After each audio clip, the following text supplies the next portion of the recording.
ये तो six pack है। वाह क्या बॉडी है। कुछ देर पहले गोली लगा हुआ आदमी अपने पैरों से चलते हुए आईसीयू से बाहर आया था। मुझे घर जाना है, मेरी माँ मेरा इंतजार कर रही होगी। अर्जुन ये लो 50 लाख का चेक, तुम्हारी औकात से कहीं ज्यादा है, इसे उठाओ और दफा हो जाओ यहाँ से। और वैसे भी मैं एक बच्चालन औरत की नाजायज औलाद से कभी शादी नहीं करूँगी। ये सुनते ही अर्जुन की माँ शालिनी के पैरों तले जमीन खिसक गई। अर्जुन की आंखें गुस्से से लाल हो गई। तुम्हारी हिम्मत कैसे हुई मेरी माँ के बारे में ऐसा बोलने की? अर्जुन मिशा की ओर आगे बढ़ा, तभी कबीर ने एक जोरदार मुक्का उसे मार दिया। पहले से ही कमजोर अर्जुन नीचे गिर गया। रोती हुई शालिनी उसे बचाने के लिए दौड़ी। खबरदार, तूने अगर मेरी मंगेतर को छुआ भी। शालिनी अर्जुन को उठाने की कोशिश करने लगी। जानवर हो क्या? ये अभी अभी कोमा से बाहर आया है, ये तुम्हारा भाई है। भाई, ये मेरा सौतेला भाई है और तू चालाक औरत। मुझे अच्छी तरह पता है तूने मेरे बाप को अपने जाल में कैसे फंसाया था। कबीर के हर शब्द तीर की तरह शालिनी के दिल में चुभ रहे थे। अर्जुन के भीतर गुस्से की आग भड़क रही थी, लेकिन उसके शरीर में ताकत नहीं बची थी कि वो कबीर से लड़ सके। अर्जुन ने कांपते हाथों से चेक उठाया। उसकी आंखों में आंसू और होठों पर एक दर्द भरी मुस्कान थी। तुम्हारी नजर में मेरी औकात 50 लाख की है ना? अर्जुन ने चेक को टुकड़े टुकड़े कर फाड़ दिया और उन कागज के टुकड़ों को मिशा के चेहरे पर उड़ा दिया।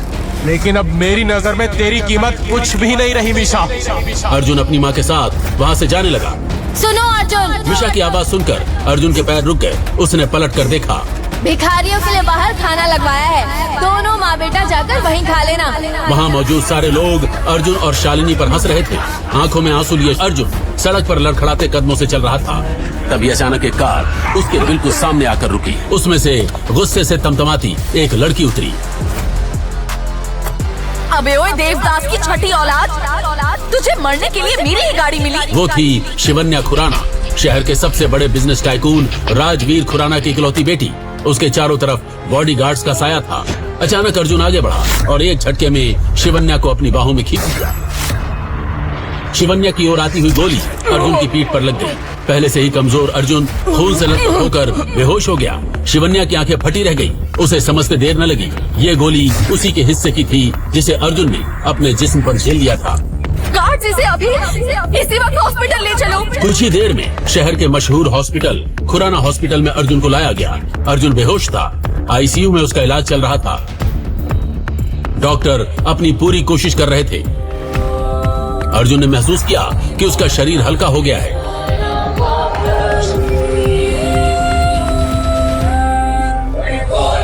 चारों तरफ सफेद बादल फैले हुए थे, जैसे वो आकाश के किसी अज्ञात लोक में पहुंच गया हो। तभी बादलों को चीरता हुआ एक विशाल गोल्डन ड्रैगन दिखाई दिया। उसकी लाल आंखें अंगारों जैसी चमक रही थी। उस गोल्डन ड्रैगन की पीठ पर एक नौजवान योद्धा बैठा था। उस योद्धा के चेहरे पर चमक थी। वो अर्जुन के चारों ओर चक्कर काट रहा था। वो कोई आम योद्धा नहीं था, ड्रैगन किंग। क्या मैं मर गया हूँ? तेरा शरीर तो पहले से कमजोर है। तूने एक लड़की की जान बचाने के लिए अपनी जवानी में 6 साल कमा दी और आज फिर एक और लड़की के लिए अपनी जान दांव पर लगा दी। तुम कौन हो? क्या सचमुच में मर चुका हूँ? जवाब दे अर्जुन, आखिर तूने ये सब क्यों किया? मैंने वही किया जो मुझे सही लगा। एक बार धोखा खाने के बाद भी तुझे अकल नहीं आई?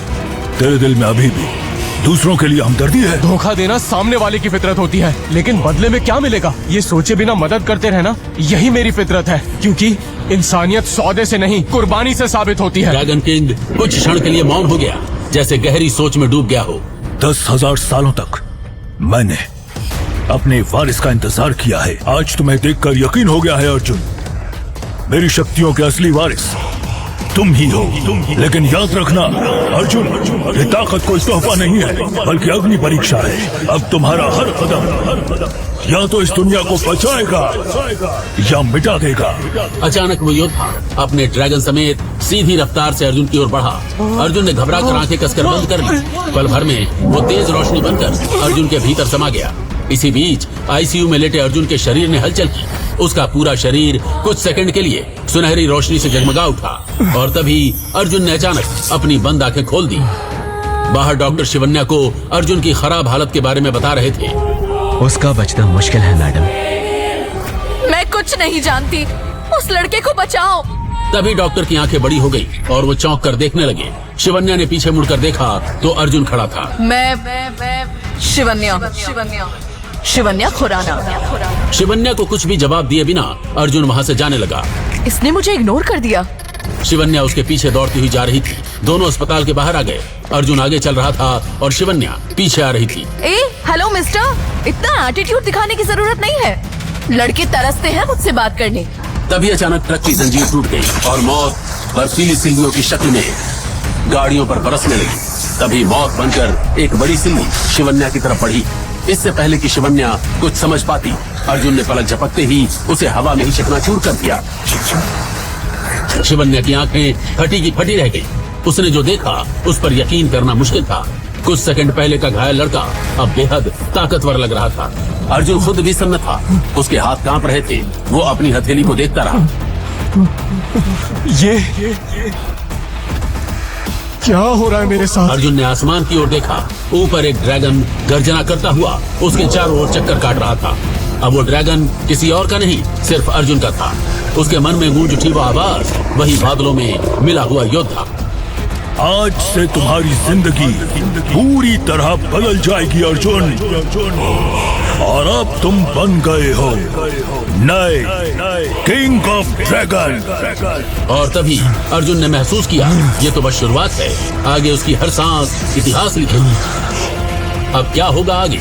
कौन था वो नौजवान योद्धा जिसने 10,000 सालों से अर्जुन की प्रतीक्षा की थी? आखिर शिवन्या की जान को किससे खतरा है? क्या अर्जुन उसे बचा पाएगा?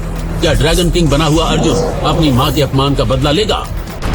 आगे की कहानी जानने के लिए देखें अगला एपिसोड सिर्फ पॉकेट एफएम के YouTube चैनल पर। और किंग ऑफ ड्रैगन के सारे एपिसोड्स को सुनने के लिए डिस्क्रिप्शन में दी लिंक से डाउनलोड करें पॉकेट एफएम ऐप।